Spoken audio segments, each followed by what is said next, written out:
man who brought 60,000 people with him just to go on a pilgrimage. Every single one of them had one purpose: to carry his gold. And everywhere he stopped, Egypt, Arabia, across the entire Middle East, markets collapsed. Economies that had functioned for centuries simply broke, and he had no idea. He wasn't a king in the conventional sense. He wasn't a warlord. He was the wealthiest human being in recorded history.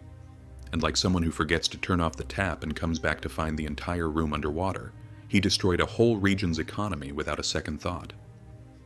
This is the story of Mansa Musa, the man history remembers as the greatest symbol of generosity. What history tends to leave out are the economies he accidentally destroyed along the way. To understand what Mansa Musa did, we first need to understand where he came from. In the 14th century, the Mali Empire controlled two things the entire medieval world desperately needed: gold and salt. Half of the world's gold supply, flowing through a single kingdom. While European kings scraped together silver coins to fund their armies, Mali's emperor was building mosques out of mud and gold dust. While merchants in Cairo counted their wealth in thousands, Mansa Musa counted his in tonnage.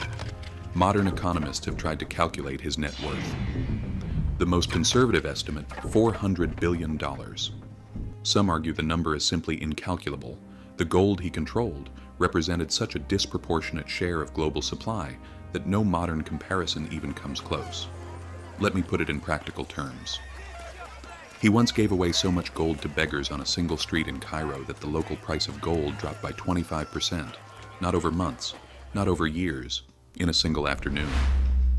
All it took for Mansa Musa to devastate an economy was leaving home. In 1324, Mansa Musa decided to make the Hajj, the Islamic pilgrimage to Mecca. This in itself wasn't unusual. What was unusual was how he chose to travel. A convoy of 60,000 people, generals, scholars, poets, officials, and slaves, every class of society represented. 500 of them walked ahead of him, each carrying a staff of pure gold weighing roughly 3 kilograms. Behind him came 80 camels, each one loaded with between 25 and 150 kilograms of gold dust. This was less a pilgrimage and more a statement. The route took him north, through the Sahara, into Egypt, through Cairo, and east toward Mecca. And at every stop he did the same thing. He gave to the poor on the streets, to mosques, to local rulers, to anyone who asked. He distributed gold with the effortless generosity of a man who genuinely could not conceive of running out of it. Cairo had never seen anything like it. This is where the real story begins. Because what Mansa Musa experienced as generosity, Cairo's economy experienced as an attack, an unintentional one, but an attack nonetheless. When any commodity floods a market, gold, grain, oil, currency, its value drops. This isn't philosophy. This isn't opinion. This is arithmetic. Cairo's merchants had built their entire pricing system around gold holding a certain value. Within weeks, that value evaporated.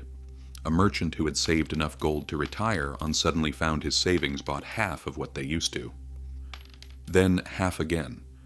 The inflation Mansa Musa triggered lasted 12 years. 12 years of economic disruption from one man's generosity on a single journey. Do you think Mansa Musa would have still done it, had he known what it would cause? He spent roughly 18 tons of gold along the way. To put that in perspective, no European kingdom of that era ever accumulated that much gold in an entire lifetime. And here is the detail that should give you pause. There was no agenda, no strategy, no plan to destabilize a rival economy. He was simply a man who possessed so much that the concept of consequence could never reach him. Power without awareness is a weapon in its own right. Mansa Musa completed his pilgrimage and returned to Mali. On the way back, he brought with him the finest architects, artists, and scholars from every country he had passed through.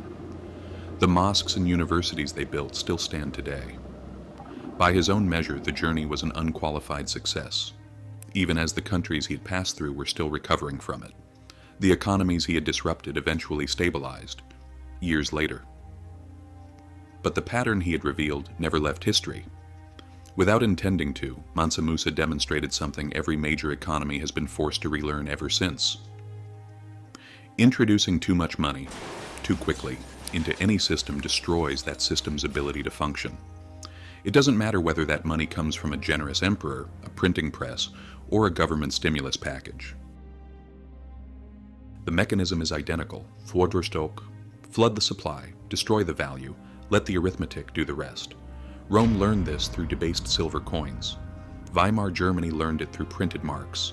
And in 1324, Cairo learned it from a man on his way to Mecca who simply wanted to be generous. The lesson was the same every time. Money holds value because everyone agrees that it does. The moment that agreement breaks, for any reason, the number on the coin means nothing. Mansa Musa died around 1337. Within 2 generations, the Mali Empire had fragmented. The gold and trade routes had shifted. The wealth that once seemed infinite proved, as all wealth eventually does, to be contingent on systems that could break. He appears today on a 14th century map, the Catalan Atlas, drawn by European cartographers who had heard of him and could barely believe what they'd heard. He sits on his throne holding a golden orb surrounded by the words, "This king is the richest and most noble lord in all this region owing to the abundance of gold." They weren't wrong. What they didn't write, what no one wrote at the time, was the footnote. The wealthiest man in history left a trail of broken economies behind him, not through cruelty, not through conquest, but through the simple, devastating act of having too much. History remembers his gold. It tends to forget the bill. If this pattern feels familiar, it should. The next episode examines how modern governments repeat the same mechanism, at scale, in slow motion. Subscribe. You won't want to miss it.